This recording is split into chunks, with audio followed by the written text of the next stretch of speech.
The king of celebrity news with millions of followers on X, Facebook, Instagram. He also hosts the Perez Hilton podcast. Thanks so much for joining me on this Friday night. So I want to start with Justin Timberlake.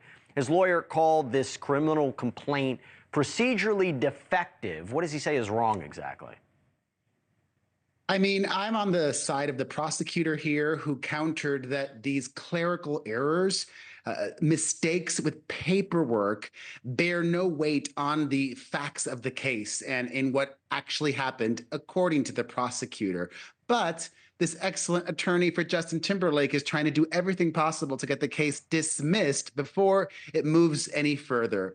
Yeah. And I think that probably is likely to happen. I mean, it is a first-time offense for Timberlake. I would imagine the worst that could happen in this situation is taking his license away and probation, perhaps some community service, which would probably do him good.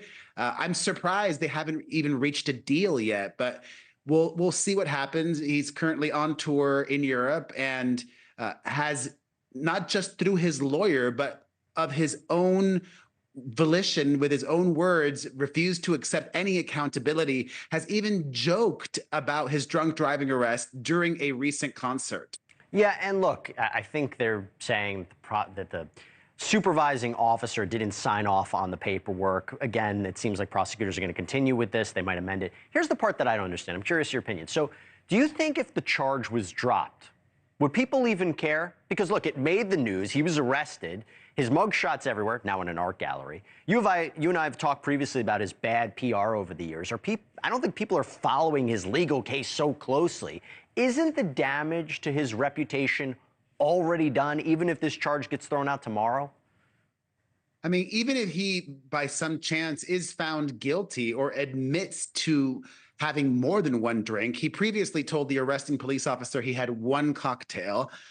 I think a lot of his fans won't care. They continue to justify his behavior. We're all human. Everybody makes mistakes, which is why, I still, once again, am confused as to why they haven't attempted to make a deal yet or haven't done so yet. Yeah, that might happen. I think even though it's a misdemeanor charge, the seriousness of this can't be taken away. You are talking about jeopardizing people's lives, or allegedly jeopardizing people's lives. Thank you for watching. Go to newsnationnow.com to find NewsNation on your television provider. And don't forget to click the red subscribe button below to get more of NewsNation's fact-driven, unbiased coverage.